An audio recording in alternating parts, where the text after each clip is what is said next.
আগের দিন তোমাদের দেখিয়েছিলাম ভাতের সাথে গুড়াম, তো আমি নিয়ে এসেছি কি দেখো। এখানে 4টে কোটো আছে। এই প্রথমটা হচ্ছে গুড়াম, দেখো এটা পুরো ভর্তি ছিল, শেষ হয়ে গেছে, কারণ আমি এখানে এসে কোয়ার্টারের পাশাপাশি সবাইকে দিয়েছি। দেখতে পাচ্ছ যেটা মানে মিষ্টি মিষ্টি হয়েছিল, একটু গুড়ের ভাগটা বেশি দেওয়া ছিল।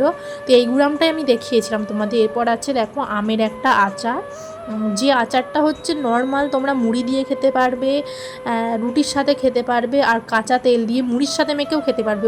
এই আচারটা সেমই, এই যে এইটা দেখাচ্ছি, এটা হচ্ছে অনলি মশলা দেওয়া। মশলা দেওয়া তোমরা বুঝতে পারছো, শুকনো লঙ্কার মশলা অনেকটা দেওয়া আছে।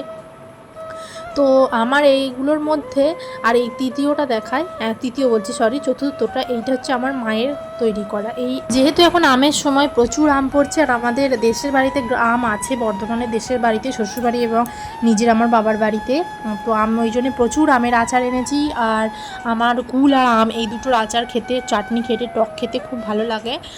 তো আসামে আমি কোয়ার্টারে সবাইকেই দিয়েছি, যেটা তোমাদের বলেছি।